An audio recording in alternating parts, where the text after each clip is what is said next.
An elderly black woman never imagined that in a mere instant, her life would take a tragic turn when two aggressive police officers suddenly rushed at her, unjustly accusing her without any basis.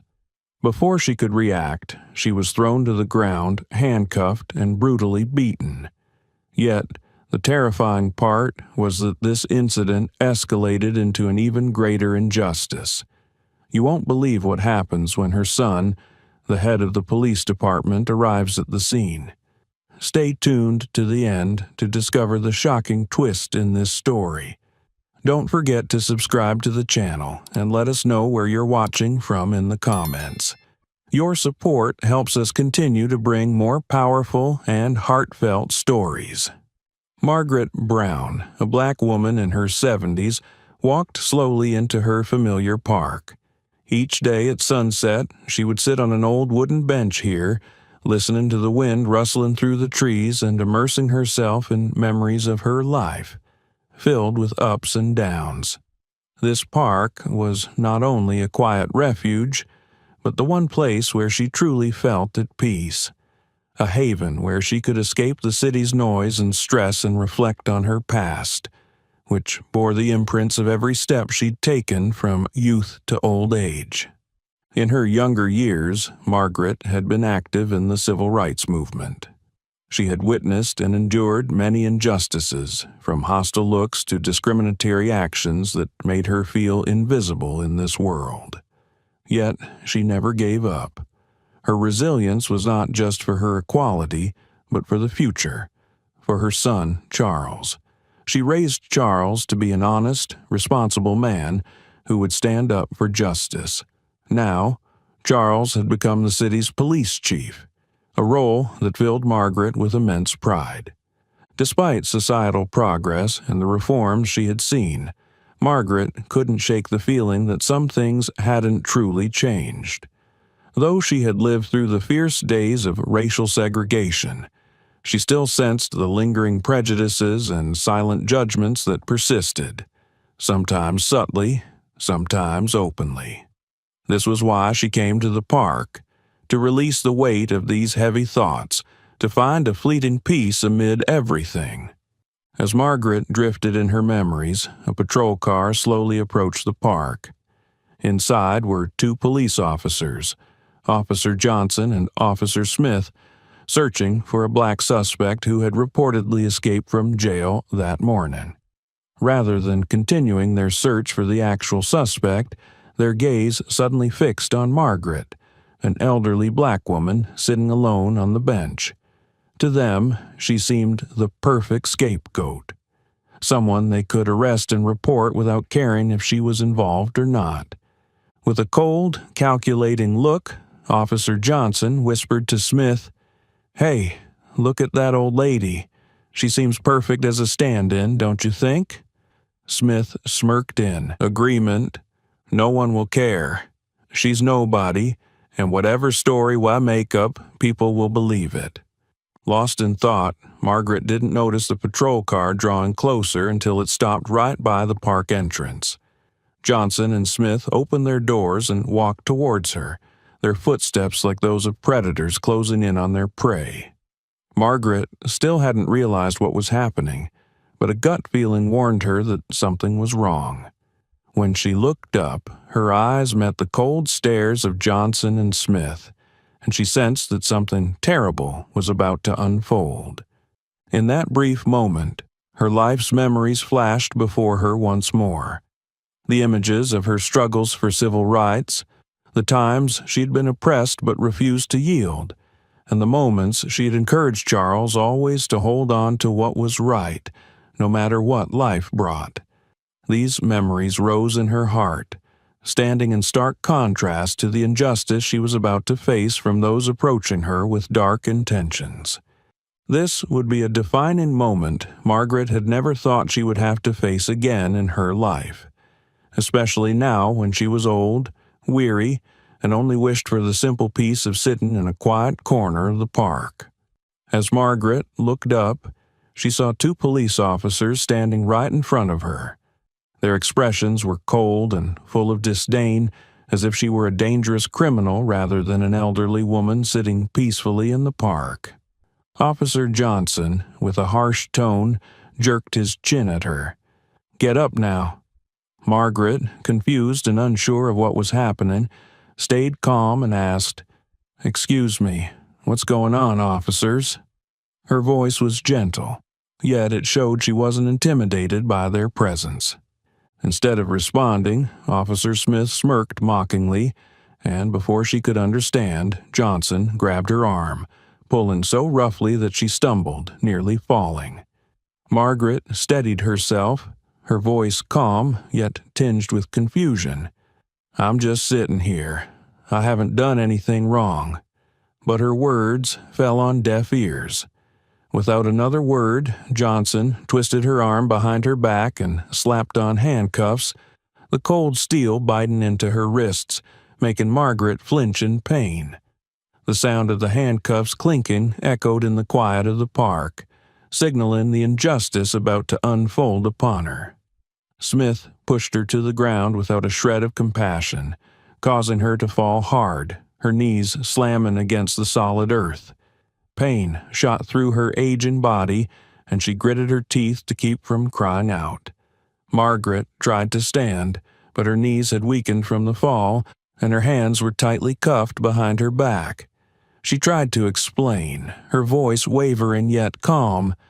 "You've got the wrong person. I'm not who you're looking for." But the two officers didn't bother listening. To them, she was nothing but a convenient scapegoat, an easy target to meet their quota without needing to explain. Officer Smith, his eyes cold and empty, spoke with a sneer. "Oh, you think you're someone important, demanding explanations?" Then, without hesitation, he grabbed Margaret's frail arm, roughly pulling her to her feet. Margaret cried out in pain as they pulled her up forcefully, but the two officers showed no sign of sympathy. Her eyes blazed with a mixture of anger and helplessness. "What are you doing? I haven't done anything wrong," she shouted, her voice trembling but determined. However, her pleas seemed to vanish into thin air. Johnson, Smith's partner, grinned coldly, pressing the cuffs harder on her wrists as he spat, "Don't argue. We have the right to arrest you if we see fit." Though physically frail, Margaret's spirit remained unyielding. She struggled to free herself from their grip, her old eyes filled with indignation. "Do you even know who I am? I've lived my life with integrity and never broken the law. What gives you the right to treat me like this?" She mustered all her strength to resist, knowing well that her physical power was no match for these young, strong officers. The struggle between Margaret and the two officers only heightened the tension. People nearby began to murmur, some quietly taking out their phones to record the unjust scene, but most hesitated, not daring to step in for fear of getting caught in the conflict. "Stay still, or you'll make things worse," Smith yelled, his voice filled with threat. Johnson bent down, gripping her shoulder as he hoisted her up again, a sneer of disdain across his face. "What can an old lady like you do to resist? Cooperate and let us do our job." In pain, but not defeated, Margaret looked Johnson directly in the eyes. "And what exactly is your job? Arresting innocent people to meet your targets? Do you have any humanity left?" She didn't shout, but her voice rang with defiance, momentarily catching both Smith and Johnson off guard. However, their surprise quickly morphed into anger. Smith turned to Johnson, lowering his voice yet barely concealing his frustration. "Let's not waste any more time. Get her to the station." Johnson nodded, tightening his grip on Margaret, yet he couldn't ignore the eyes of the onlookers who were now all fixated on him. The crowd, witnessing the scene, grew more agitated. People nearby began murmuring in frustration, their eyes filled with disapproval. A young woman, her hands trembling as she held her phone recording, raised her voice. "We're watching. This is senseless brutality. She hasn't done anything wrong." Others around her nodded, and the murmurs shifted into loud words of condemnation. "Why are you doing this to an elderly woman? Is this how the police protect citizens?" A middle-aged man stepped forward, his voice seething with indignation. He pointed directly at the two officers, his gaze showing clear disgust. Others in the crowd joined in. A young man in a worn-out hoodie raised his hand and shouted, "We won't stay silent. If you think you can hide this, you're mistaken. Our cameras have captured everything." More people, drawn by the commotion, gathered around, and each shout of protest rolled toward the two officers like relentless waves. "Let her go!" a voice called from the back. "We won't let this go unchallenged." Despite her pain, Margaret felt the power of these voices rallying around her. She looked over the crowd, meeting the compassionate, supportive gazes of those standing up for her. People who had once stayed silent were now united in her defense. Every voice seemed to lend her strength in that moment. An elderly woman at the edge of the crowd, her voice trembling yet resolute, shouted, "I've lived long enough to see a lot of injustice, but this is the last straw. We won't allow you to keep abusing your power like this." The crowd didn't just stand idle. A group of young people stepped forward, forming a barrier between Margaret and the officers. One of them shouted, "We're not afraid of you. If you keep this up, we'll defend her with everything we have." Smith and Johnson began to feel the pressure. Smith turned, casting a warning look over the crowd, trying to maintain an air of authority. "Back off! You're obstructing justice," he shouted, but his voice was drowned in the crowd's anger. Some people moved close enough to reach out to Margaret, stopped only by the two officers standing in their way. "Justice?" a tall man scoffed, his voice dripping with sarcasm. "You call this justice? Assaulting an innocent person? Arresting an elderly woman without cause? Don't push us any further." The shouts grew louder, some raising their fists and chanting, "Justice for the old lady! Let her go!" The atmosphere was charged, like a fire igniting within the crowd. Those who had initially observed in silence now joined in, forming a large circle around the officers and Margaret. Now, visibly nervous, Johnson subtly pulled on Smith's arm and whispered, "We should stop. This is getting out of control. If this spreads, we could lose our jobs." But Smith, his face red with rage and humiliation, shook off Johnson's hand. "Shut up. We can't let them think we're weak." Yet Smith's stubbornness couldn't quell the crowd. Some people had already called the authorities, and voices demanding media presence grew louder. "Bring the police chief here. We want justice now," shouted an elderly woman, her eyes blazing with anger. Those present didn't just condemn the officers. They began to shield Margaret. A young woman stepped forward, draping her coat over Margaret's shoulders in a comforting gesture. Another man helped her stand more steadily, trying to shield her from the officer's harsh handling. "You're not alone," the young woman whispered to Margaret, her voice filled with determination. "We won't let them hurt you any more." The air around them seemed to shift.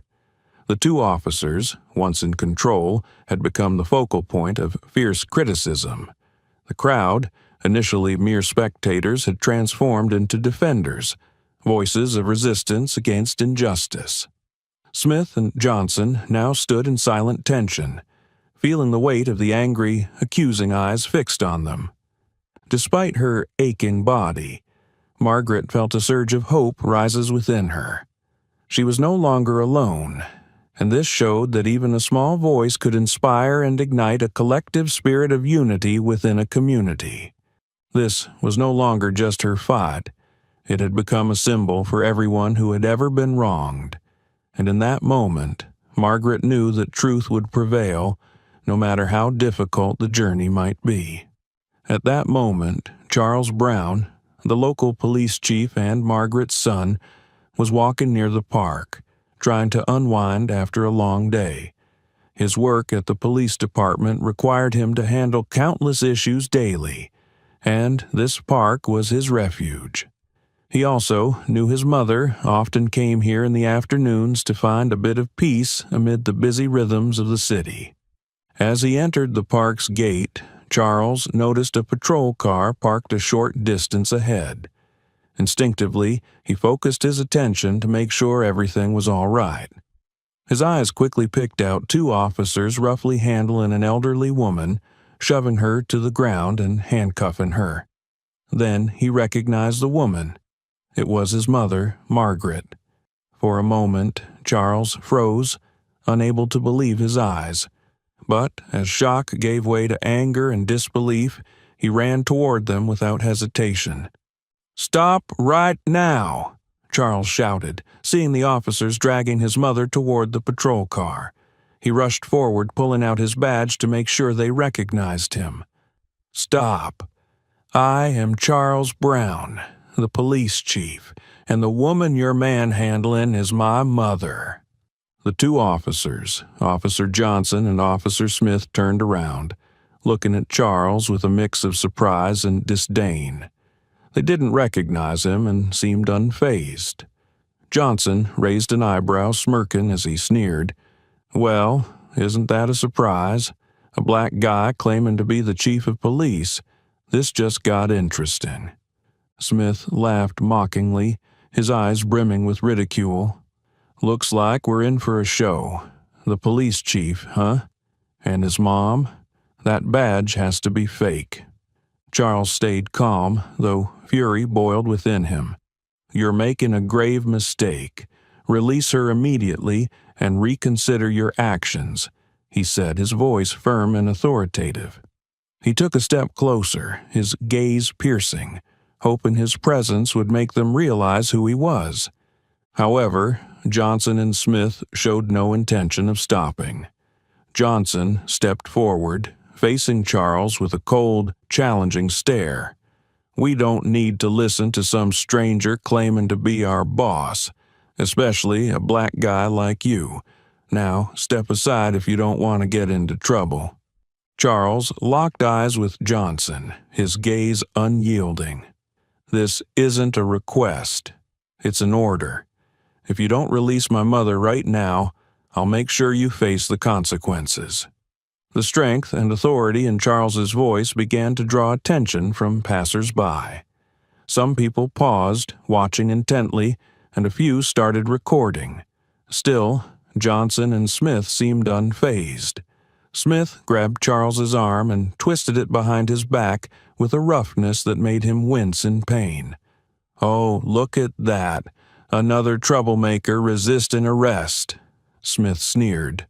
"For the last time," Charles said through gritted teeth, "let go of me and my mother and end this abuse of power." His words only fueled the officer's contempt. Johnson and Smith exchanged a glance and laughed, their eyes filled with arrogance and disdain.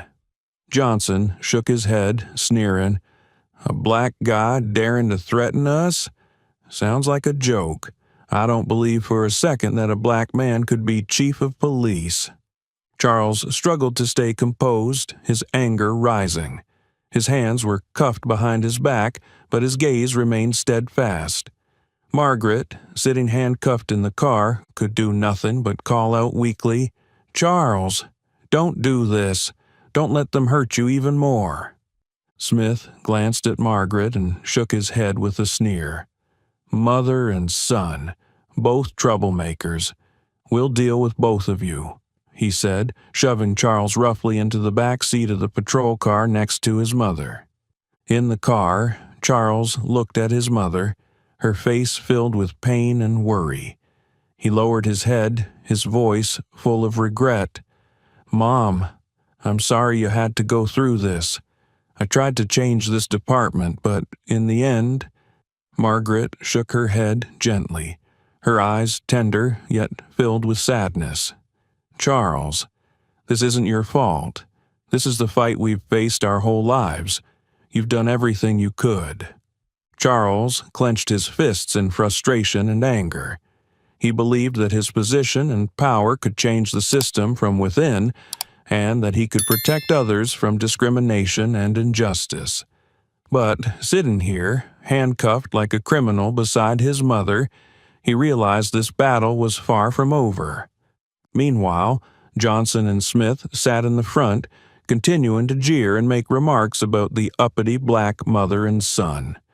They had no idea that, within minutes, the truth would come to light, and their actions would bring consequences beyond their control. Yet, at that moment, fueled by arrogance and abuse of power, they still believed they held authority and could punish whoever they wanted. The patrol car rolled onward toward the station, carrying Charles and Margaret, two innocent people unjustly detained. Charles knew that once they reached the station, the truth couldn't stay hidden for long, and he would do everything in his power to seek justice for his mother and hold these officers accountable. But for now, the humiliation and anger weighed heavily on him, with a promise to never let his mother endure such injustice again. Charles had once believed that with enough effort, he could overcome prejudice and prove that not all police officers were the same. He faced suspicious looks, whispered remarks, and being sidelined in important decisions, all because he dared to speak out against wrongdoing others ignored. He remembered the arguments with colleagues, fighting for fairness for everyone, regardless of race or status. The skeptical and disdainful looks never discouraged him. He had always believed that persistence would lead to change from within. But now, sitting in the back of a patrol car, his hands cuffed like a criminal, next to his elderly mother, he felt the profound sting of helplessness. He realized that his efforts hadn't been enough to combat the deeply ingrained injustices of the system. The very institution he had hoped to improve had now subjected him and his mother to shame. Looking at his mother, Margaret, small yet serene, he saw that she still held faith in him, as if to say she'd faced far harsher battles. Her calmness gave him strength. Charles resolved not to give up. Despite the powerlessness he felt, he couldn't let it defeat him. Margaret had spent her life facing injustice, and he knew he had to continue fighting, not just for her, but for everyone in similar situations. The streetlights passed by like streaks in the night as the car moved steadily toward the police station. Charles knew the truth couldn't stay hidden forever. At that moment, he didn't focus on the humiliation, but on what he would do to protect his mother, defend his dignity, and continue his fight. The patrol car stopped in front of the police station, and Officers Johnson and Smith immediately got out, hauling Margaret and Charles out with smug satisfaction. Margaret, with her hands cuffed and a weary expression on her face, struggled to stay upright. Charles, the police chief now treated like a criminal, looked at the two officers with a cold, furious gaze. Unaware of the grave mistake they'd made, Johnson and Smith continued with their arrogance. As the two officers led Margaret and Charles into the station, they mocked them with taunting words. Johnson glanced at Charles and sneered, "How's it feel, Chief Brown? Bet you never imagined coming to the station in handcuffs, did you?" Smith joined in, laughing with delight. "Oh, yeah. Probably the first time in his life he's getting a taste of what it's like to be on the other side." Charles remained silent, suppressing the rage building inside him. He knew he had to stay calm. Any impulsive reaction would only make things worse. Despite the injustice, he reminded himself that once the truth came out, these power-abusing officers would face the consequences. Inside the station, other officers began to notice the commotion. They saw two officers leading a middle-aged man and an elderly woman in handcuffs, immediately drawing curious glances. Some recognized Charles, their police chief, in cuffs, and couldn't believe what they were seeing. The atmosphere in the station grew tense, with murmurs spreading as everyone tried to make sense of the situation. Among the crowd was a young officer named Danny, who deeply admired Charles for his integrity and commitment to justice. Danny watched from a distance, feeling that something was amiss. Observing Johnson and Smith's rough treatment of Charles and Margaret, he decided to investigate further and offer support if necessary. With cautious steps, he followed Johnson and Smith, hoping to uncover clues about the misunderstanding. As Charles and Margaret were brought to the central area of the station, Lieutenant Taylor, a senior officer, stepped out of his office, noticing the unusual gathering. He approached with a stern, inquisitive look. When he spotted Charles, he froze in shock. For a moment, he couldn't believe his eyes. The police chief, a man he respected immensely, was standing there in handcuffs like a common criminal. Unable to hide his astonishment, Taylor stepped forward, his authoritative voice cutting through the murmurs. "What's going on here?" Johnson turned to face Taylor, his expression indifferent as he replied, "We just apprehended 2 troublemakers in the park, Lieutenant. This guy claims he's the police chief, but who'd believe that?" He shot Charles a look of disdain, as though dismissing his words as worthless. Taylor's eyes shifted from Johnson to Charles, his face becoming more serious by the second. He stepped closer to Charles, locking eyes with him as if to confirm something. Charles met his gaze with steadfast determination, and at that moment, Taylor understood the truth. "What did you just say?" Taylor turned back to Johnson and Smith, his voice as sharp as a blade, his gaze icy. Smith, with a smug smile, shrugged and said, "Just a little con, Lieutenant. This guy probably printed a fake badge thinking we'd fall for it. We're just doing our job." Taylor, fed up with their disrespect, stepped forward, took out his keys, and unlocked Charles's handcuffs in front of everyone. The sound of the lock clicking open echoed through the station, and silence fell over the room. Once the cuffs were removed, Taylor turned to Johnson and Smith, his face radiating anger and profound disappointment. "This man is Charles Brown, your police chief, and the woman you just mistreated is his mother. Do you realize the grave mistake you've just made?" The station fell into a stunned silence. Some younger officers nearby couldn't believe what they were hearing. They looked back and forth between Charles, Margaret, and the 2 officers, their faces a mix of shock, shame, and horror. A palpable tension, along with a sense of embarrassment and dread, spread throughout the room. Johnson and Smith exchanged glances, their faces slowly draining of color. Johnson tried to speak, stammering a weak justification, but Taylor cut him off. "You were informed about verifying identities before making an arrest, yet you acted on your own, disregarding who you were handling. This is not just a lack of professionalism. It's a clear abuse of power." Smith, realizing the severity of their situation, tried to defend himself. "Lieutenant, we didn't know. We thought he wasn't the chief?" Taylor interrupted, his eyes flashing with anger.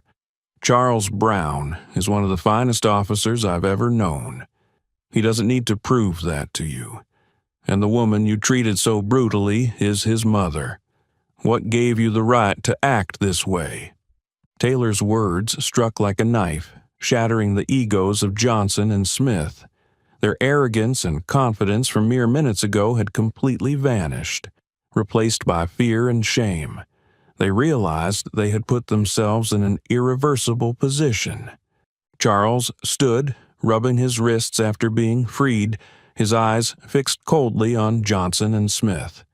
He took a deep breath, keeping his voice calm yet firm. "I identified myself from the beginning and told you to stop, but you chose not to listen. You chose violence over reason, contempt over respect. Now you'll face the consequences of your actions." The station buzzed with tense murmurs. Onlookers around them whispered in shock and indignation, their faces reflecting anger and disbelief. Some younger officers who looked up to Charles as a model of what law enforcement should be now felt their respect for him deepen. They looked at Johnson and Smith with cold disdain, as though they no longer wanted anything to do with them. When the truth was finally exposed and there was nothing left to justify, Johnson and Smith stood before Charles, their once smug expressions replaced with fear and confusion. Their faces turned pale as they realized the gravity of their actions and how they could destroy both their careers and personal lives. Yet, clinging to a faint hope, they tried pleading for forgiveness. Johnson stepped forward, trying to appear remorseful, his voice shaking. "Chief Brown, we truly didn't know. If we'd known you were the chief, we would never have acted that way.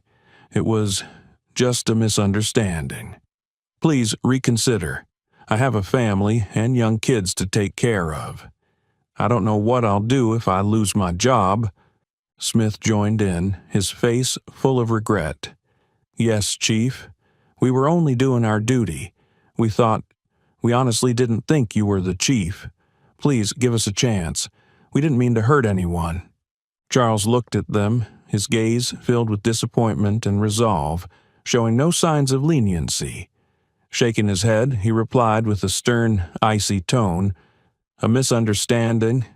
I introduced myself at the beginning, yet you chose not to believe me. You chose violence and disrespect over listening. This wasn't a simple mistake, it was intentional, showing blatant prejudice and abuse of power." Johnson's eyes filled with tears of fear and desperation. He stepped closer, pleading, "Chief, Charles, please think of our families, our kids. We'll never act this way again. Please, show mercy." Smith nodded, his eyes full of entreaty. "We'll make it right, Chief. We realize we crossed a line, but please give us a chance to redeem ourselves. We don't want to lose everything over one mistake." Charles remained silent, his cold and determined gaze unwavering. His clenched fists reminded him of the sight of his mother being thrown to the ground, handcuffed, and humiliated, only because these two officers assumed they had the right to treat an elderly woman and a black man however they pleased. After a pause, Charles turned to Lieutenant Taylor and spoke with a firm, unwavering voice. "Lieutenant Taylor, I'm requesting that these officers be taken to internal affairs immediately. Their actions are inexcusable and must be punished." Taylor nodded, his expression grave as he fully agreed with Charles's decision. The actions of Johnson and Smith went against everything the police uniform stood for. He turned to the two officers, his voice heavy. "You've heard the chief. This uniform doesn't grant you the right to abuse, nor does it allow you to belittle others because of their race or status. What you've done is a disgrace to this profession and to everyone who wears this uniform with honor." At that moment, Johnson and Smith seemed to crumble, their arrogance shattered. They lowered their heads, unable to look anyone in the eye. Other officers in the station watched in silence, observing with disdain and disappointment. Colleagues who once worked alongside Johnson and Smith now regarded them as strangers, unable to believe the lack of ethics and responsibility they had shown. In a final act of desperation, Johnson spoke again, his voice filled with remorse. "Chief, I'm truly sorry. I know I was wrong. Please, think of our families. I don't want to lose my job. I can't provide for my family without it." But Charles remained resolute. He looked straight into Johnson and Smith's eyes, his voice low yet firm. "You didn't think about my family when you threw my mother to the ground and cuffed her like a criminal. You didn't consider the consequences when you chose to abuse your power and look down on others. You saw an elderly woman and a black man and deemed them deserving of humiliation. Now you'll face the consequences of those choices. Johnson and Smith fell silent, accepting the reality that they would have to pay for their actions. Every eye in the station was fixed on them, reflecting disappointment, anger, and the loss of respect. They realized that their fellow officers, with whom they had shared countless assignments, now viewed them as traitors to the ideals of the police force. Lieutenant Taylor motioned for them to follow, but before leaving, Johnson made one final plea, his voice choked with emotion. "Chief, please, we truly regret it. We won't ever do this again. Just give us a second chance." Charles merely shook his head, his voice calm yet unwavering. "This isn't a small error that can be overlooked. This is about fairness, dignity, and the trust of the community. You betrayed all of that. The police force doesn't need people like you." The two officers, heads bowed, followed Taylor, knowing there was no way to redeem themselves. They had pushed their careers and reputations into ruin and now had to face the inevitable consequences. As Johnson and Smith left the room, the remaining officers stood in silence. All of them felt the weight of this moment and understood that misconduct would no longer be tolerated. Those present would remember this day as a powerful reminder of responsibility and integrity. Charles turned to face the other officers, his gaze serious yet resolute.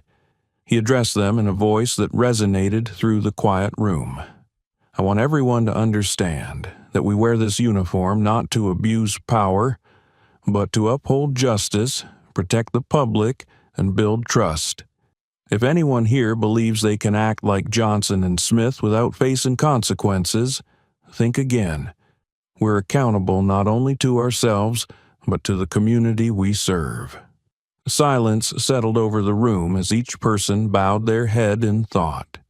Some of the younger officers exchanged understanding glances, feeling a renewed respect and admiration for Charles. To them, he wasn't just their police chief. He was a true leader who would never compromise on justice and who always upheld the values they had sworn to protect. Margaret stood beside her son, her eyes filled with pride and gratitude. His steadfast courage had not only defended their family's honor, but it also highlighted the true values of the police force. Charles gently placed a hand on his mother's shoulder, and they shared a knowing look, both understanding that the fight for justice and change was far from over, yet strengthened by this powerful beginning. In her heart, Margaret knew that her son was living by the values she had instilled in him since he was a child: to stand up for what is right, protect justice, and always hold on to his dignity. Charles Brown had done exactly what a true leader should: defend the truth and restore faith in justice. When the station quieted down and things returned to normal, Charles and his mother, Margaret, stepped out of the main area, finding a private spot to sit and gather themselves after all they had just endured. They chose a bench in a quiet corridor of the station, where the soft lighting cast a gentle glow over their faces. Margaret sat down, her hands still trembling slightly from the tension. She looked at her hands, old, worn, and weathered from a life filled with hardship. But as she glanced at her son, sitting beside her with an aura of strength and dignity, a deep pride welled up inside her. Gently, she reached out, taking Charles's hand, her eyes shimmering with unshed tears. "Charles, I'm so proud of you. You stood up with such courage and fought for what was right, even knowing you might face scorn and injustice. Seeing you today, I realize you've become more than I ever hoped for." Charles held his mother's hand, feeling the fragility yet hidden strength within them. The hands that had raised him, that had taught him patience, kindness, and respect, even when life was anything but fair. He looked into her eyes, his voice calm but filled with a quiet ache. "Mom, I'm just doing what you taught me to do. You've always told me to live true to my values and to stand up for justice. I'm just trying to live by those principles." Margaret nodded, her gaze filled with pride but tinged with worry. She sighed, her voice rich with emotion. "I know how much you've had to struggle in this job, Charles. You chose a difficult path, and I know not everyone supports what you're doing. You've done everything you can to bring about change from the inside, but I know it's not easy. Some in the force don't want things to change and will even try to stand in your way." Charles gave a small, resolute smile, his eyes reflecting his determination. "That's true, Mom. I know this path isn't easy. There are days I feel like I'm fighting alone, and sometimes I get tired and frustrated. But I believe that there are still people in this force who want to see it be better, who want a clean and fair police force. If I back down, people like Johnson and Smith will continue to tarnish our honor. I can't let that happen." Margaret listened, feeling both pain and pride swelling in her heart. She remembered the tough days when Charles was young and she worked tirelessly to provide for him. She had taught him that life wasn't always fair, that there would be times when he'd have to stand tall even if he stood alone. Today, she saw all she had taught him embodied in his actions. "I know, Charles. You haven't flinched in the face of injustice, and that makes me proud. You're protecting not only yourself, but also our family's honor and all those without a voice. I know you'll keep doing what's right, no matter how many obstacles you face." Charles lowered his head slightly, his gaze softening at his mother's words. He squeezed her hand, his eyes shining with conviction. "Mom, I promise to use my position to make a difference. I'll work to rid our ranks of those who abuse power, who stain the meaning of this uniform. I want the police force to be a symbol not of power, but of trust and protection. I want people to feel safe when they see us, not afraid." Margaret nodded, a gentle smile on her lips, though her eyes held a shadow of worry. "Are you sure you'll be all right, Charles? This fight won't be an easy one. People who hold prejudice and abuse power won't change easily. And by standing up to them, you might face pressure and even isolation." Charles looked at her, his voice tender yet filled with resolve. "Mom, I know there will be days when I'll have to stand alone, but it's your words that shaped who I am today. I won't give up. I'll keep fighting, not just for you, but for everyone like you. Those who've endured injustice yet held on to hope and faith in justice." Margaret looked at her son, her eyes glistening with tears. Her faith in him grew even deeper. "You are my pride, Charles. I know not everyone has the strength to stand firm in hard times, but no matter what happens, remember that I'm always here for you. You're never alone in this fight." Charles felt the warmth and love in her words, grounding him and giving him strength.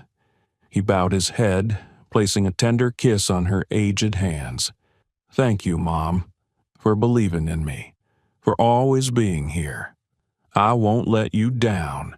I'll put all my strength into bringing change and restoring faith and fairness. I promise you, no one will have to suffer injustice again." They sat together in quiet reflection, letting time pause around them as their words and promises filled the stillness. In that moment, Margaret knew that no matter what she had gone through, her son's resilience was the greatest gift life had given her. After a while, when they both felt calm again, Charles gently wrapped his arm around his mother, helping her to her feet. He spoke in a deep, warm tone. "Come on, Mom. Let me take you home. This is the last time you'll have to go through anything like this. I promise I'll do everything to protect you and others from those who abuse power and spread injustice." Margaret looked at Charles, a smile lighting her face, and then gently leaned her head on his shoulder, feeling safe and comforted in his presence. Charles and Margaret left the police station in silence, their footsteps echoing through the uneasy, ashamed, and astonished gazes of their colleagues. Many of them, having either witnessed or known of Johnson and Smith's misconduct, had never dared to speak out. Now, Charles's decisive actions made them realize that silence in the face of injustice could lead to dire consequences. Standing at the station's entrance, Charles took a deep breath. He turned to his mother, his eyes filled with determination and deep gratitude. He spoke gently, his voice layered with emotion.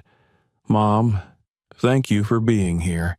Everything you taught me, your patience, kindness, and belief in justice, has given me the strength to confront these injustices." Margaret took his hand, her eyes filled with love and pride. "Charles, I only hope you'll continue on this path, no matter the challenges.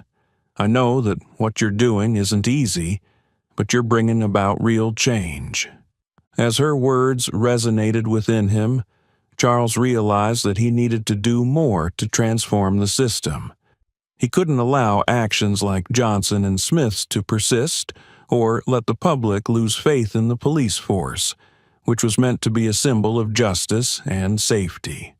After parting with his mother, Charles decided to hold a press conference right outside the station. Reporters had gathered, and a crowd of onlookers awaited an explanation, whispering with curiosity and anticipation. The sight of Charles and his mother leaving the station, weary but resolute, had touched many. Charles stepped up to the podium, signaling for silence. For a few moments, there was a hushed stillness broken only by the flashes of cameras and the expectant gaze of the crowd. He looked directly into the cameras, his eyes filled with a blend of determination, compassion, and responsibility. He began, his voice calm yet powerful. "Today, I speak not just as a police officer, but as a son and a member of the community I have sworn to protect." He paused, feeling the intensity of everyone's attention. "My mother, an elderly woman who dedicated her life to teaching me patience and fairness, endured humiliation and unprovoked violence at the hands of those who were supposed to protect her. I cannot stand by while these actions continue." Charles's eyes glistened with conviction as he went on. The actions of those officers today weren't merely a mistake. They were a blatant display of prejudice and abuse, of power, issues that many in our society, not just my mother, have suffered from. As chief of police, I promise to do everything I can to change that. His words rippled through the crowd, sparking murmurs of agreement. Many had either experienced or witnessed similar injustices from the police and sensed that Charles's words were not empty promises. He continued, his voice gaining strength. "We need a police force that every citizen, regardless of race, gender, or status, can trust. We must eliminate those who abuse power and rebuild the community's faith in those sworn to protect them." Reporters began firing questions, and Charles answered each one steadily, transparently addressing each concern. When asked about the consequences for Johnson and Smith, he affirmed, "There will be no tolerance for abuse of power or discrimination within this force. Internal affairs will investigate, and there will be strict consequences to ensure that justice and accountability are upheld." As Charles spoke, his gaze occasionally drifted over the crowd, where many stood quietly listening. Some nodded in agreement, others held on to a cautious hope for change. Charles understood that to rebuild trust, he would need to back his promises with action and perseverance, and he was ready to do whatever it took to prove that. After the press conference, Charles stepped down from the podium, weary but feeling a sense of relief. He glanced back at the police station where one of the most pivotal moments of his life had just unfolded. He knew that his work was far from over, and the journey of reform would be a long one. But he also knew he wasn't alone. Among the crowd were those who believed in and supported him, including his mother, his ever-present source of inspiration and strength. Charles looked out over the city, with its bright lights and bustling streets. In his mind, he envisioned a future where the police force symbolized justice, where citizens could look to officers with a sense of security rather than fear. He silently vowed to himself and all those without a voice, "We will do everything to uphold justice for those who have none. This is only the beginning, but I believe we can bring change for a fairer and more compassionate society." From that day forward, Charles's life opened to a new path, one filled with challenges but also brimming with hope. With his unwavering commitment, this story would not end as a mere cautionary tale but would stand as a beacon of transformation. His actions sent a powerful message to everyone, that while the system may falter, there are those willing to fight for reform and ensure justice for all. Charles believed that with persistence and unity, a better society could be achieved. As soon as the actions of Johnson and Smith ignited public outrage, the Ministry of Internal Affairs launched a comprehensive investigation to clarify the violations committed by these officers and assess the extent of power abuse within the local police force. A special investigation committee was formed, consisting of senior inspectors experienced in handling cases involving racial discrimination and abuse of authority, behavioral psychologists to evaluate the motives and attitudes of the officers involved, and representatives from civil rights organizations to ensure transparency and fairness throughout the investigation process. The first phase of the investigation focused on gathering all evidence related to the incident. The investigative team meticulously reviewed footage from surveillance cameras in the park where the initial encounter occurred, and within the police station where Charles and his mother Margaret were taken in handcuffs and humiliated. The park footage clearly showed the initial interaction between Johnson, Smith, and Margaret, revealing her sitting calmly on a park bench, showing no behavior or indication of being a threat or linked to any criminal activity. However, Johnson and Smith approached her aggressively without offering any warning or inquiry before proceeding with their forceful arrest. Another video recorded by a bystander captured the verbal and physical abuse directed at Charles when he attempted to identify himself and explain that Margaret was his mother. This footage served as irrefutable evidence of the power abuse and discriminatory behavior of the two officers. The investigation team spent hours analyzing each frame, documenting every action and word from Johnson and Smith to determine the degree of their misconduct. After gathering video evidence, the investigation moved into the interrogation phase. Johnson and Smith were summoned to Internal Affairs for questioning. Initially tense, they attempted to defend their actions. Johnson claimed he was merely acting on instinct, suspecting Margaret might be a suspect. He argued that in emergencies, rapid responses are sometimes necessary, which can lead to forceful actions. Smith, Johnson's partner, echoed this sentiment, stating they were simply doing their duty to ensure safety in the park. The investigation team quickly dismissed these justifications. Video evidence showed no specific reason to suspect Margaret, and their handling of Charles when he identified himself was inconsistent with standard communication and de-escalation protocols. The team emphasized that once Charles introduced himself as the police chief and explained the situation, Johnson and Smith had sufficient grounds to verify his identity rather than resorting to continued violence. To ensure transparency and fairness, the investigation team also interviewed Charles and Margaret. Charles provided a detailed account of the events, from the officers approaching his mother in the park to his introduction as police chief being ignored and his subsequent handcuffing. Margaret, still visibly shaken, shared key details about the officers' violent and unprofessional conduct, describing Johnson and Smith's discriminatory and degrading behavior, which the investigators found particularly telling. In examining whether this incident was an isolated case, the team expanded their investigation to review Johnson and Smith's work records and any previous complaints. They discovered that both officers had been reported multiple times by citizens for excessive force, discriminatory behavior, and unreasonable use of authority.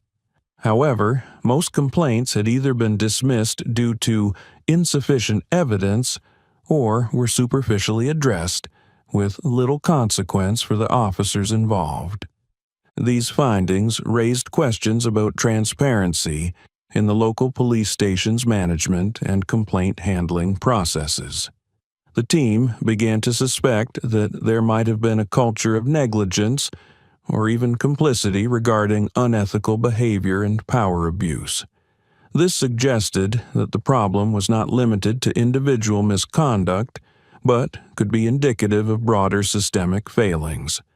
To gain further insight into the behavior and character of Johnson and Smith, the investigation team conducted interviews with colleagues and subordinates who had worked with them. Several young officers, new to the force and lacking significant authority, provided valuable insights. They reported having witnessed instances of prejudice or harsh behavior from Johnson and Smith, but admitted they feared retaliation or social isolation if they spoke out. Other officers acknowledged the existence of an unspoken code of silence within the station, where inappropriate or unethical conduct was often overlooked unless a direct complaint was made. This environment allowed officers like Johnson and Smith to continue their misconduct without fear of repercussions.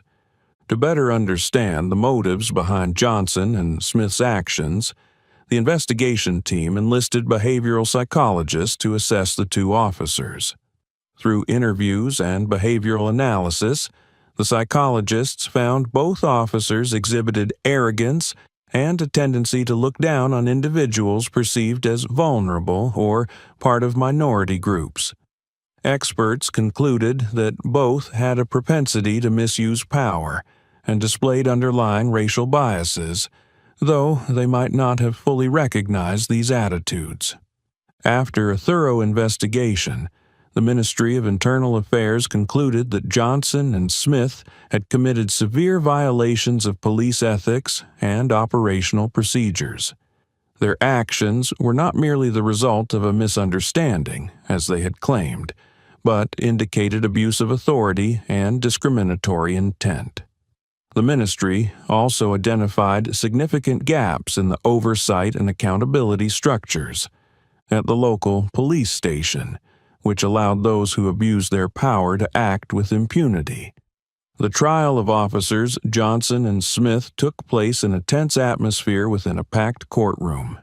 From the very beginning, both the jury and the public listened intently as the prosecutor detailed the case. Footage of the arrest and violent actions against Margaret, a senior woman with no criminal behavior, was displayed on a large screen.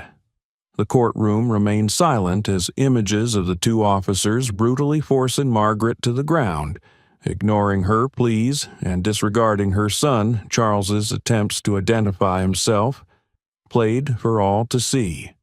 The prosecutor emphasized that Johnson and Smith's actions were not only a breach of duty, but also a serious violation of professional ethics and the law. He argued that racial discrimination and abuse of power had driven the officers not only to fail in their duty, but also to inflict deep and lasting harm on both Margaret and her son, a high-ranking officer within the police force. The defense attorneys argued that the defendants were merely acting on instinct and believed they were apprehending a suspect. However, the prosecutor swiftly rebutted, pointing out that Charles had identified himself as the police chief from the start, yet they chose violence over verifying his identity. When it was Charles's turn to testify, he recounted his and his mother's experiences with clarity and composure. He emphasized that this case was not just a personal incident, but a matter of justice for all who suffer from power abuse. With an impassioned yet resolute tone, he urged the court not to tolerate anyone who misuses their authority to harm citizens, particularly those most vulnerable. In the end, the judge ruled that the evidence demonstrated the misconduct of the defendants. He declared that Johnson and Smith's actions had undermined public trust in the police force and that such behavior warranted severe consequences. With a guilty verdict, the judge sentenced Johnson and Smith to permanent dismissal and prison time for their abuse of power and the harm caused to citizens. The courtroom resonated with approval from the audience, who believed justice had been served. Charles and his mother Margaret left the courtroom with a mix of emotions. Margaret, who had endured frightening and humiliating moments, now felt a sense of relief and solace, knowing that justice had prevailed. Since the incident, she had borne not only physical pain, but also the emotional trauma of being mistreated by those sworn to protect her. Yet, upon hearing the judge's verdict, she felt a weight lifted from her shoulders and found hope that this case might serve as a lesson to prevent others from suffering the same. Standing beside his mother, Charles was overcome with strong emotions. Throughout the proceedings, he had remained steadfast, fighting to protect his mother and seek justice, yet he still wrestled with an inner sadness. The thought of his mother, a compassionate, elderly woman, enduring such indignity due to blind prejudice and unchecked power, filled him with sorrow. Though the frustration, disappointment, and pain remained, they gradually gave way to pride as he saw that his efforts had not been in vain. As they walked out of the courthouse, Charles held his mother's hand tightly, his eyes filled with determination and gratitude. Margaret looked at her son, seeing the resilience and deep compassion within him. She smiled, tears streaming down her face, not from pain, but from pride. To her, Charles was not only a brave son, but also a warrior for justice. For both of them, this case was not merely a personal liberation, but a vow to continue fighting for justice on behalf of the voiceless. After the high-profile case, the atmosphere within the police department began to shift noticeably. The misconduct of Johnson and Smith was not only a wake-up call, but also a catalyst prompting the entire police force to reflect on itself. As chief, Charles resolved to initiate a comprehensive reform to rebuild public trust. He began by instituting mandatory ethics training sessions, emphasizing the duty to uphold justice and the rights of all citizens, regardless of race or social status. Charles also implemented a stricter complaint handling system, with transparent and swift investigations for any reports of misconduct. He established an anonymous reporting system, allowing officers to report their peers' violations without fear of retaliation. Additionally, he encouraged young officers with integrity and a sense of duty to participate in community outreach programs, helping them gain a deeper understanding of those they served and protected. Change did not happen overnight, but Charles remained undeterred. He dedicated more time to speaking individually with officers, listening to them, and encouraging open discussions about justice and responsibility within the community. Charles understood that this journey would be challenging, but he believed that as long as one person remained committed, change was possible. With his determination and perseverance, Charles transformed the police station into a place the public could trust. a place where those serving justice were truly protectors and not a threat. Charles's journey for justice did not end with his mother's case. It became a beacon of hope for many others, illuminating the possibility of a fairer society. He knew that each step forward was a promise to the community, a pledge to uphold noble values, transcending prejudice and power abuse. Though the road ahead was difficult, Charles believed that if one person dared to stand up, many others would find the strength to follow, working together to build a police force that citizens could trust and rely on. His goal was to ensure that no one would live in fear or endure injustice without protection. The story of Charles and his mother, Margaret, serves as a powerful reminder that justice should not be compromised by prejudice or abuse of authority. Through his courage and determination, Charles not only defended his mother's dignity, but also brought hope to the entire community. What are your thoughts on Charles's decision when faced with his colleagues? Share your reflections in the comments. If you found this story meaningful, don't forget to like, share, and subscribe to our channel to help spread inspiring stories like this. See you next time. The small town of Brooksville was known for its quiet streets and old-fashioned charm, but today the air was thick with tension. A black SUV with tinted windows was parked discreetly outside a nondescript warehouse on the edge of town.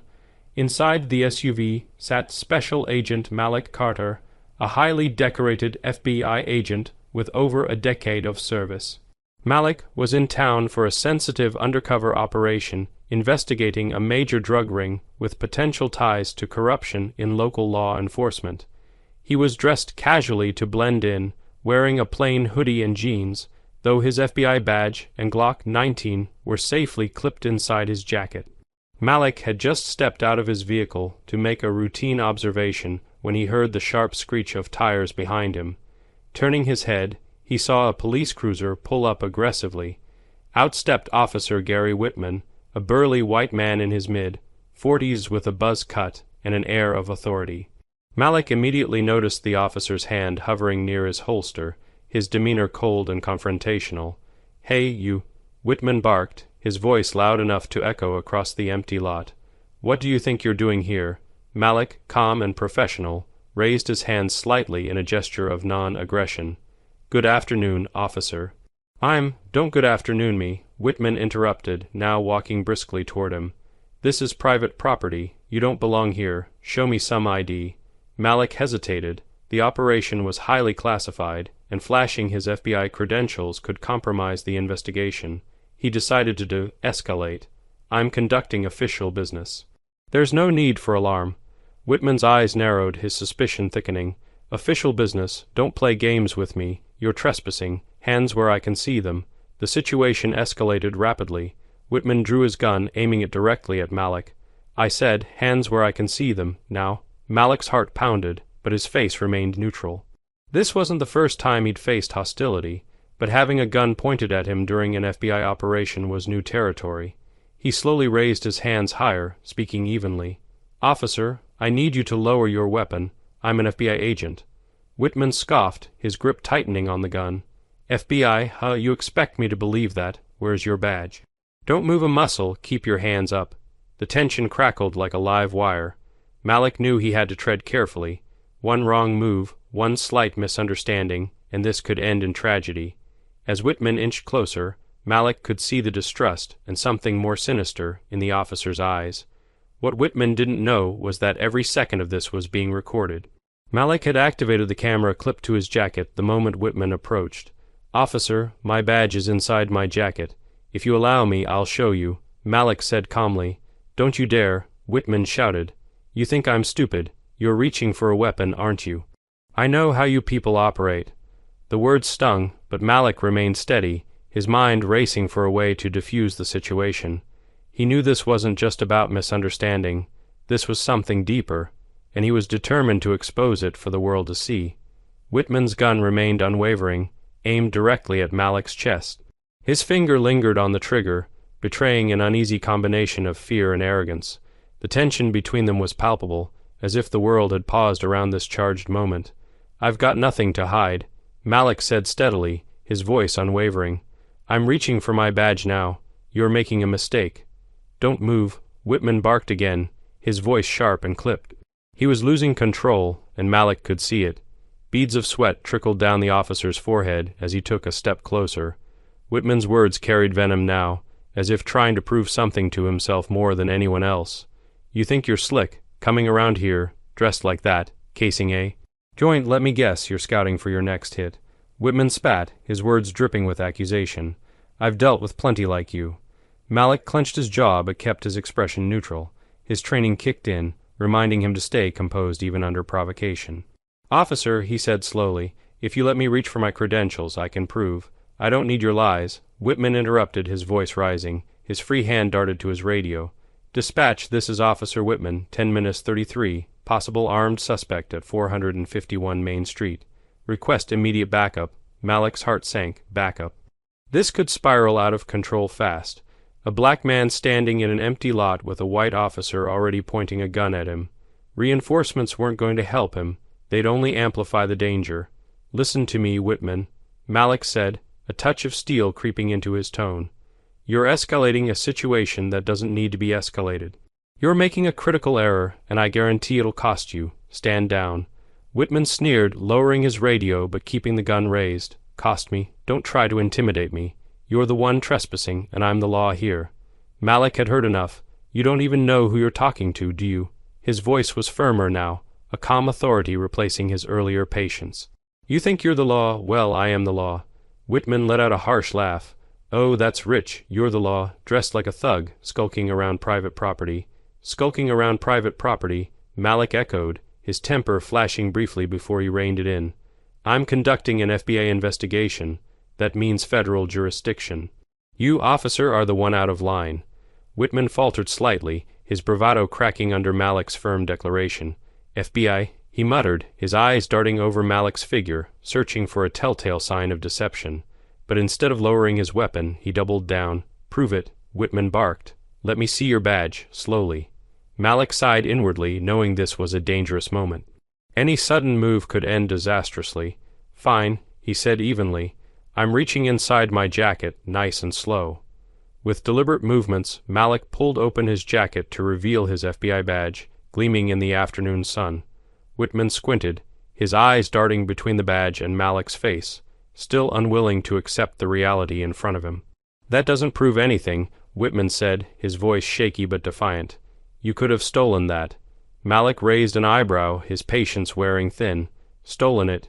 You're grasping at straws now, officer. Let me ask you something. If I weren't black, would we even be having this conversation?"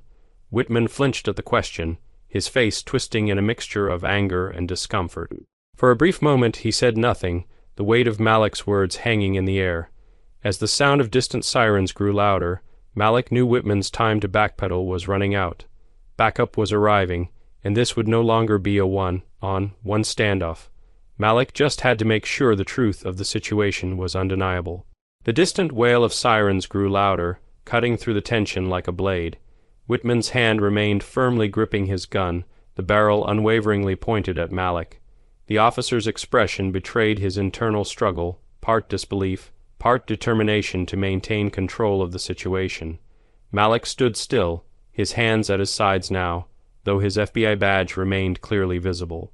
"Officer Whitman, this is your chance to de-escalate," he said in a calm but commanding tone. "Lower your weapon, call off the backup, and we'll handle this the right way." Whitman's lips curled in a sneer.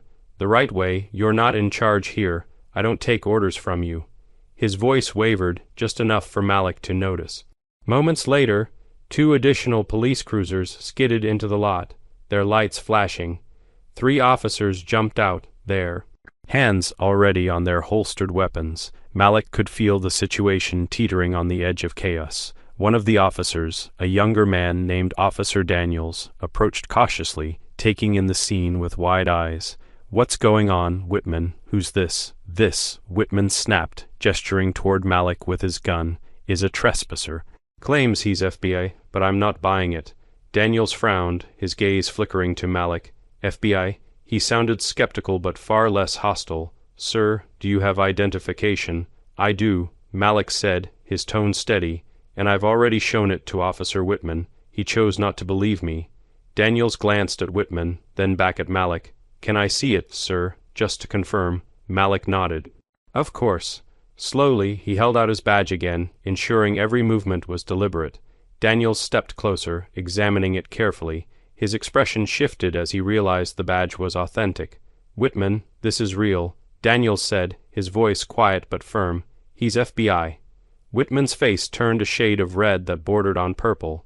I don't care if the badge is real. How do we know he's not overstepping?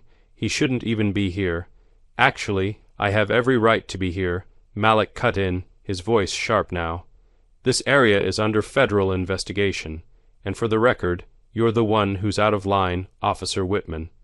Daniels looked uncomfortable, his hand dropping away from his holstered weapon. The other officers exchanged uncertain glances, clearly unsure of how to proceed. Malik could see the doubt creeping into their minds, but Whitman refused to relent. Even if you're FBI, you don't belong here without informing local law enforcement, Whitman spat, and I don't care who you are, your attitude stinks. Malik took a deep breath, his patience fraying. Let me tell you something, Officer Whitman, he said, his voice low but powerful. I've dealt with men like you before, men who see my skin color and assume I don't belong, men who think a badge gives them the right to intimidate and threaten. But here's the thing, you don't scare me. Whitman's jaw tightened, but he said nothing. The younger officers shifted uncomfortably, clearly sensing the shift in power. Malik took a step forward, his stance commanding. You've already violated protocol by drawing your weapon without cause, Malik continued. You've refused to de-escalate, even after I identified myself as a federal agent. And now, thanks to the camera on my jacket, I have this entire encounter recorded. Whitman froze. The color drained from his face as Malik tapped the small, discreet camera clipped to his lapel. That's right, Malik said. Everything you've said, everything you've done, it's all on record. And trust me, this footage will be seen by people who do care about the law. The other officers looked at each other, their expressions a mix of shock and unease. Daniels stepped forward, his tone conciliatory. Sir, I think we should all take a step back and sort this out calmly. No one wants this to escalate further. Malik nodded, his eyes still locked on Whitman. I'm more than willing to cooperate, as long as your colleague here lowers his weapon. Whitman hesitated, his hand trembling slightly. The weight of the situation was finally sinking in, but his pride wouldn't let him back down completely. The tension hung heavy in the air, the sirens fading into the background as everyone waited for Whitman's next move. The standoff stretched into an unbearable silence. Whitman's hand trembled slightly, his grip on the gun faltering under the weight of the situation. The tension in the air was suffocating, every second dragging like an eternity. The other officers stood frozen, unsure of whether to intervene or let their colleague handle the situation. Malik, unshaken, took one slow, deliberate step forward. His eyes locked onto Whitman's with an intensity that couldn't be ignored. Lower your weapon, he said firmly. Right. Now, you're not only endangering a federal agent, but you're also digging yourself into a hole so deep you'll never climb out. Whitman sneered, though the fear in his eyes betrayed him. You think you're untouchable, don't you? Just because you flash a badge, you don't intimidate me. Malik tilted his head slightly, his expression almost pitying. Intimidate you, no, expose you. Absolutely. Before Whitman could respond, Daniels stepped in, placing a hand on his colleague's arm. Whitman, he said, his voice calm but firm, this isn't right. He's shown his credentials. He's a federal agent. We're in the wrong here. Whitman jerked his arm away, glaring at Daniels. You don't know what you're talking about. You're too green to see what's really happening here. No, Daniels replied, standing his ground. I see exactly what's happening, and so does everyone else. The words hit Whitman like a slap. His eyes darted around, taking in the expressions of his colleagues. It was clear they weren't on his side. Malik stood tall, his presence commanding the scene. The silent judgment of the officers and Malik's unwavering confidence chipped away at Whitman's resolve. Officer Whitman, Malik said, his voice cutting through the tension like a knife. You're done. Lower your weapon now, or I'll have no choice but to escalate this further. Whitman hesitated, his pride and anger warring with the realization that he was cornered. Slowly, reluctantly, he lowered his gun. The other officers visibly relaxed, their hands moving away from their weapons. But Malik wasn't finished. "Good," he said, his voice cold. "Now step back." Whitman clenched his jaw but obeyed, taking a step back. Malik reached into his pocket, pulled out his phone, and dialed a number. He spoke into it briefly, his tone calm but authoritative. "This is Special Agent Malik Carter. I need a supervisor from the local precinct at my location immediately. There's been a serious breach of protocol." Whitman's eyes widened in alarm. "What the hell are you doing?" he demanded. "You can't just—" "I can," Malik interrupted sharply, "and I will." Daniels turned to Whitman, his voice low. "You've really screwed up, man. Just let this play out. It's over." The weight of what was happening seemed to hit Whitman all at once. His bravado crumbled, replaced by a simmering resentment and the faintest trace of fear. He opened his mouth as if to argue, but no words came out. Within minutes, a black unmarked sedan pulled into the lot. Out stepped a man in a crisp suit, his demeanor exuding authority. Captain James Hart, the local precinct supervisor, surveyed the scene with a sharp eye. "Agent Carter," Hart said, extending a hand, "I'm Captain Hart. I understand there's been an incident." "There has," Malik replied, shaking Hart's hand. "One of your officers," he gestured toward Whitman, "pointed a weapon at me without cause, refused to de-escalate, and ignored my federal credentials. The entire encounter is recorded on my body camera." Hart's expression hardened. He turned to Whitman, who stood rigid, his face pale. "Is this true, Officer Whitman?" Hart asked, his voice cold. Whitman stammered, searching for an excuse. I thought he was a threat. He was acting suspicious." "Enough," Hart snapped, cutting him off. "You're telling me you pulled your weapon on an FBI agent because you thought he looked suspicious. You better pray that camera footage doesn't confirm what I'm hearing." Whitman opened his mouth to argue, but stopped himself. The reality of the situation was undeniable now, and there was no escaping it. Captain Hart's sharp gaze didn't waver as he waited for Whitman's response. The other officers stood silently, their discomfort evident as the weight of Malik's accusations, and the undeniable truth behind them, settled over the scene. Whitman finally spoke, his voice defensive and brittle. "Captain, I was just trying to do my job. He was acting suspicious. And I couldn't take any chances. You know how these situations can go." Captain Hart crossed his arms, his jaw tightening. "What I know, Officer Whitman, is that you pulled your weapon on a federal agent without proper cause, and you've compounded that mistake by escalating instead of de-escalating. This is not how we conduct ourselves in law enforcement. You've embarrassed this department and put us in legal jeopardy." Whitman's face flushed a deep red. "With all due respect, sir, I was trying to protect this town." "Protect this town," Hart cut him off, his voice sharp. "From a decorated FBI agent conducting a lawful investigation. Do you even hear yourself?" Malik, who had been standing silently up until now, took a step forward.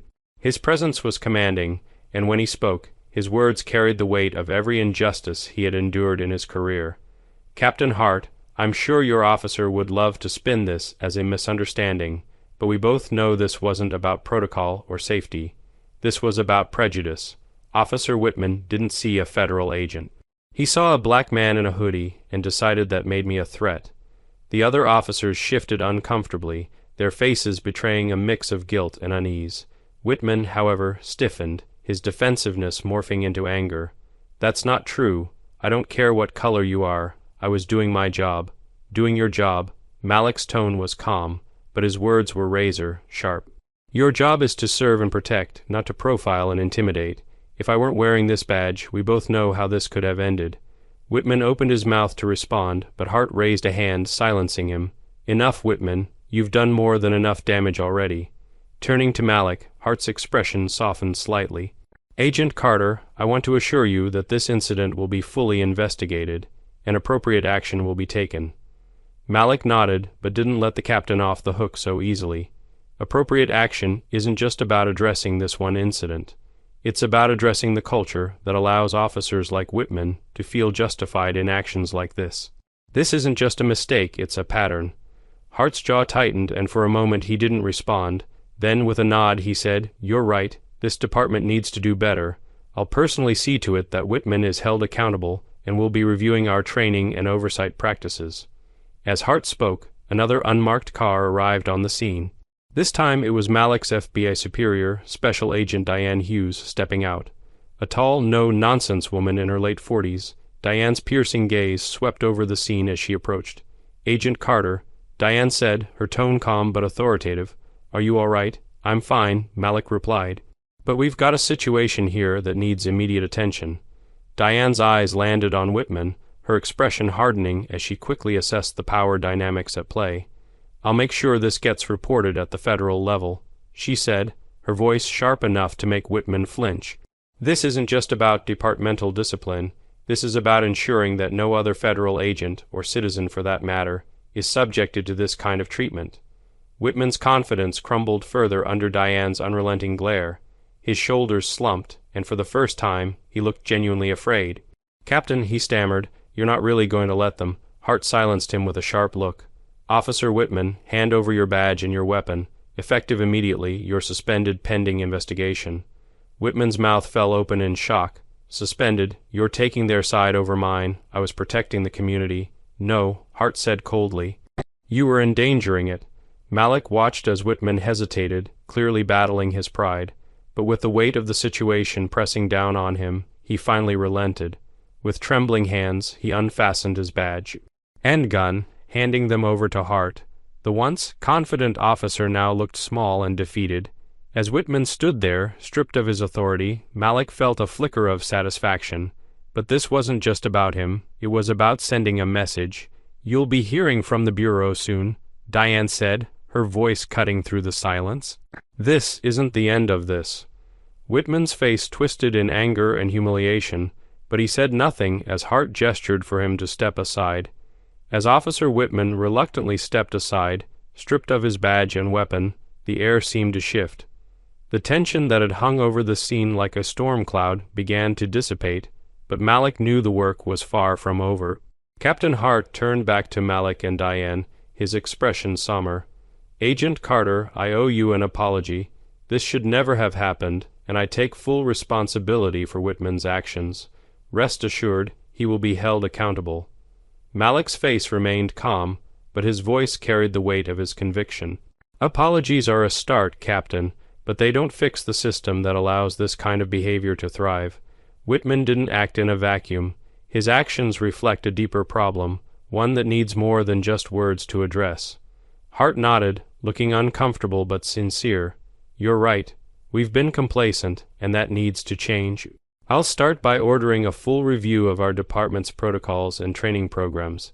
Implicit bias training, stricter oversight, whatever it takes to make sure this doesn't happen again." Diane crossed her arms, her sharp gaze pinning Hart in place. "Good, because I'll be following up personally to make sure those changes happen.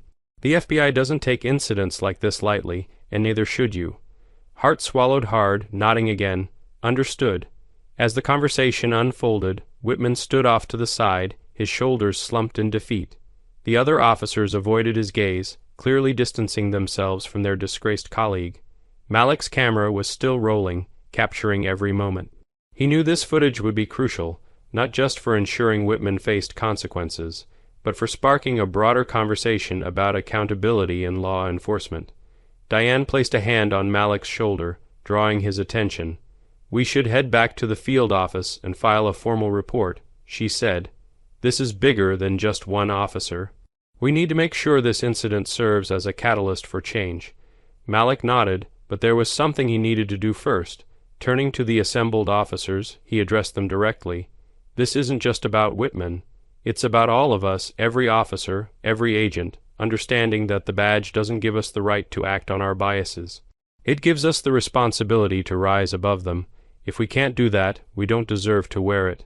The younger officers shifted uncomfortably, but Malik could see that his words were sinking in. Officer Daniels, in particular, looked thoughtful, as if reevaluating everything he had just witnessed. Whitman, however, couldn't stay silent. "You think you're some kind of hero," he spat, his voice thick with bitterness. "You think this changes anything. People like you will always play the victim." Malik's expression hardened, but he didn't rise to the bait. Instead, he stepped closer, his voice calm but firm. People like me," he said slowly, "have to work twice as hard to prove we belong. People like me have to stay calm, while men like you point guns at us for no reason. And people like me will keep fighting to make sure men like you don't get away with it." Whitman opened his mouth to respond, but no words came. The truth in Malik's words was unassailable, and the silence that followed was deafening. Diane broke the silence, her tone curt. "Let's go, Malik. We've got work to do." As they walked toward their vehicles, Malik glanced back one last time. Whitman stood alone, his pride shattered. And his future uncertain, the other officers avoided him, their loyalty to the department outweighing any personal connections they might have had. Malik slid into the passenger seat of Diane's car, letting out a long breath. That was too close, he admitted, but it was necessary, Diane replied, starting the engine. Whitman's actions were unacceptable, and now everyone knows it. "This isn't just a win for you, it's a win for accountability." Malik nodded, but his mind was already racing ahead. The incident would make waves, no doubt about it, but he wanted those waves to lead to real change. The footage from his camera would go straight to the Bureau's Internal Affairs Division, and he'd make sure it was shared with local advocacy groups and media outlets. Transparency was the only way to ensure the system didn't sweep this under the rug. As they drove away, Malik glanced at the camera on his lapel, still recording. The story wasn't over, it was just beginning. The next morning, the footage from Malik's body camera was already making waves.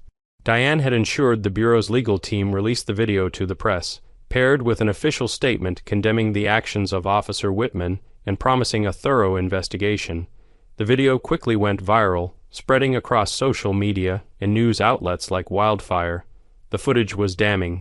Every word Whitman had spoken, every second of his unwarranted aggression, was laid bare for the world to see. The public response was swift and fierce. Hashtags like #justice for Malik, #reform the police, and #accountability now began trending within hours.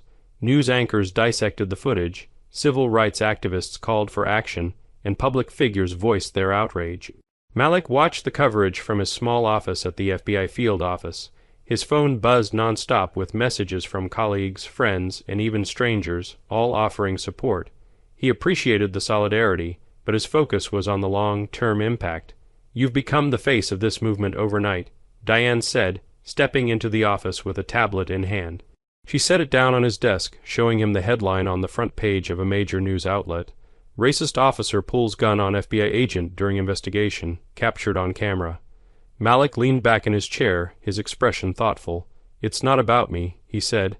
"It's about making sure this doesn't happen again to anyone." Diane nodded. "You're right, but you're in a unique position to push for real change. People are listening. Use that." Just then, the phone on Malik's desk rang. He answered it, his voice steady. "Agent Carter."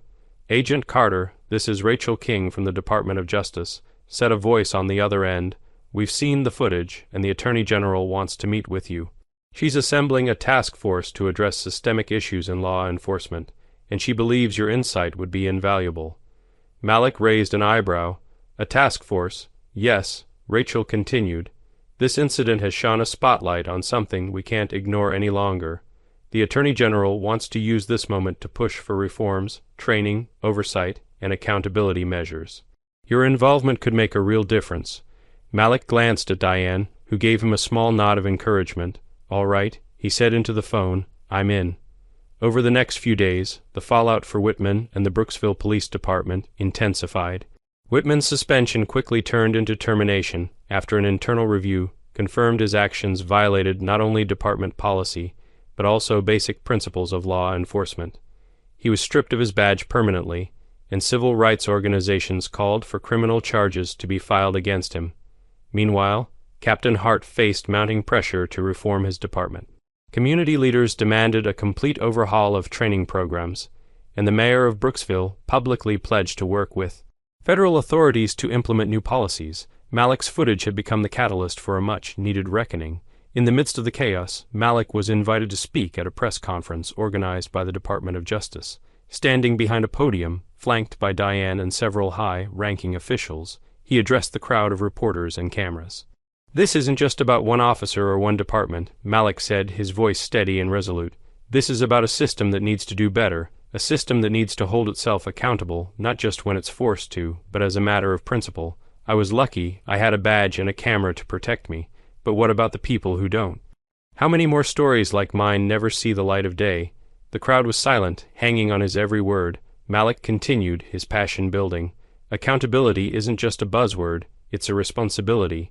It's the promise we make to the people we serve, and it's long past time we kept that promise. The room erupted into applause as Malik stepped back from the podium. Diane placed a hand on his shoulder, her expression proud. "You're making history," she said quietly. As Malik walked off the stage, he couldn't help but feel a mix of emotions, relief, determination, and a sense of purpose. The road ahead would be long, but for the first time, real change felt possible. Weeks turned into months, and the ripple effects of the incident in Brooksville continued to spread. Officer Whitman was formally charged with misconduct, unlawful use of a firearm, and violation of civil rights under color of law. His court date became a media spectacle, with protesters gathering outside the courthouse holding signs that read, "Justice for all," and "Accountability starts here." Inside the courtroom, Malik testified with calm precision, recounting the events of that day. His testimony, combined with the irrefutable evidence from the body camera footage, left little room for Whitman's defense. The former officer's attempts to justify his actions fell flat, and the jury quickly returned a guilty verdict. He was sentenced to a significant term in prison, a rare but necessary example of accountability in law enforcement. Meanwhile, Malik's role on the Department of Justice's task force began to bear fruit. The task force introduced sweeping proposals for law enforcement reform, including mandatory implicit bias training, stricter body camera policies, and independent review boards to handle allegations of misconduct. The recommendations gained bipartisan support, fueled by public outcry and the undeniable proof of systemic issues. In Brooksville, Captain Hart worked to rebuild trust with the community. Under pressure from local leaders, he implemented the task force's recommendations, making the town a pilot program for reform. Officers were required to complete extensive training, and the department adopted a zero-tolerance policy for discriminatory behavior. For Malik, the months following the incident were a whirlwind of meetings, speeches, and interviews. He became an unexpected face of the movement for police accountability, but he never lost sight of his purpose. Every time he felt the weight of the spotlight, he reminded himself of the countless individuals who had faced similar injustices without the resources or platform to fight back. One evening, Malik sat in his modest apartment, watching a news segment recapping the reforms sparked by his ordeal. The anchor spoke of progress, of change, of hope. But Malik's mind wandered to the faces of those who weren't as fortunate, names that had become hashtags, lives reduced to statistics. Diane's voice interrupted his thoughts as she called him from the other side of the room. "You all right?" Malik nodded slowly, a small smile forming. "Yeah, I just keep thinking, this is a win, but it's not the finish line. There's still so much more to do." Diane nodded in agreement, sitting across from him. "True, but this was a big step, and sometimes a single step can shift the direction of everything." Malik leaned back, reflecting on how far they'd come. The incident had been a painful reminder of the work that remained, but it also reaffirmed his belief in the power of perseverance and integrity. He picked up his phone and scrolled through the messages of support that poured in daily. One, in particular, caught his eye. It was from Officer Daniels, the young cop who had been at the scene that day. The message read, "Agent Carter, I just wanted to say thank you. That day changed how I see things. I'm committed to being better and making sure the people I work with are, too. You made a difference, not just for the public, but for people like me who want to do this job the right way. Thank you." Malik smiled, his resolve strengthening. He replied with a simple message, "Keep doing the work. We all have a part to play." As he put down his phone, Malik looked out the window at the city lights, a symbol of hope and progress. Change was slow, and the fight was far from over, but Malik knew he wasn't alone. For every Whitman in the world, there were countless others, activists, community leaders, officers like Daniels, ready to stand up for what was right. The journey was far from over, but Malik was ready for whatever came next. His strength, resilience, and unwavering commitment to justice had turned a moment of injustice into a movement for change, and this was only the beginning, the end.